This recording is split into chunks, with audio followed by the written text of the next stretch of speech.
നമ്മൾ ആരും parenting course ഒന്നും കഴിഞ്ഞിട്ട് പാരന്റ്സ് ആകുന്നവരായിരിക്കില്ല.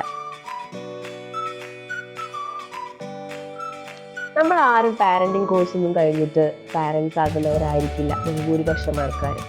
പക്ഷേ പാരന്റിങ്ങിൽ ഒരു മനുഷ്യന്റെ വളർച്ചയിൽ വളരെ കൃത്യമായി ഇമ്പാക്റ്റ് ഉണ്ടാക്കാൻ കഴിയും. അത് ഒരുപാട് പഠനം നടന്നിട്ടുള്ളതാണ്, ഒരുപാട് പുസ്തകങ്ങൾ ഇറങ്ങിയിട്ടുണ്ട് അതിനെക്കുറിച്ച്.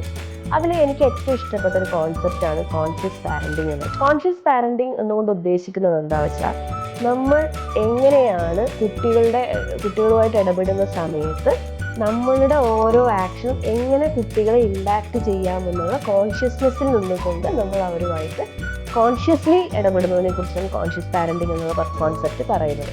അതുപോലെ മറ്റൊരു കോൺസെപ്റ്റാണ് പോസിറ്റീവ് പാരന്റിങ്. പോസിറ്റീവ് പാരന്റിങ് എന്താ സംഭവിക്കുന്നതെന്ന് വെച്ച് കഴിഞ്ഞാൽ, ഡിസിപ്ലിനിങ് പണിഷ്മെന്റോട് കൂടെ ചെയ്യാതെ, കുട്ടികൾക്ക് ഡിസിപ്ലിനിങ് അത്യാവശ്യമാണ്. ശരിക്കും പാരന്റിങ്ങിന്റെ ഒരു പ്രധാനപ്പെട്ട ഘടകം തന്നെ എങ്ങനെ നമ്മൾ കുട്ടികളെ ഡിസിപ്ലിൻ ചെയ്ത് വരുന്നു എന്നുള്ളത്, സോഷ്യൽ ബീയിങ് ആയി എങ്ങനെ ഡിസിപ്ലിൻ ചെയ്യുന്നു എന്നുള്ളത്.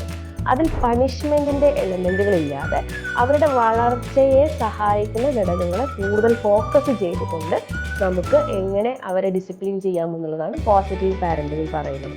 പാരന്റിങ്ങിന്റെ ഇത്തരത്തിലുള്ള പ്രിപ്പറേഷനുകളിൽ ഒരു സൈക്കോളജിസ്റ്റിനെ നിങ്ങൾ നന്നായിട്ട് അസിസ്റ്റ് ചെയ്യാൻ പറ്റും. കാരണം ഞങ്ങൾ പഠിക്കുന്ന കാര്യങ്ങൾ വളരെ ഇമ്പോർട്ടൻ്റ് ആയിട്ട്, അവരുടെ സൈക്കോളജിയിലൊക്കെ വളരെ ഇമ്പോർട്ടൻ്റ് ആയി ഡിസ്കസ് ചെയ്യപ്പെടുന്ന ഒരു ഇമ്പോർട്ടൻറ്റ് ഫാക്ടറാണ് പാരന്റിങ്. അല്ലെങ്കിൽ പാരന്റിങ് എങ്ങനെയാണ് മൊത്തത്തിലുള്ള പേഴ്സണാലിറ്റി ഡെവലപ്മെന്റിലേക്ക് കോൺട്രിബ്യൂട്ട് ചെയ്യുന്നതൊക്കെ ഞങ്ങൾ പഠിക്കുന്നുണ്ട്. അപ്പോൾ ആ പഠനത്തിൻ്റെ ഭാഗമായിട്ട് തന്നെ പ്രോപ്പറായിട്ട് ഒരു സൈക്കോളജിസ്റ്റിന് പാരന്റിങ് കൺസേൺസിൽ അസിസ്റ്റ് ചെയ്യാൻ എളുപ്പമായിരിക്കും.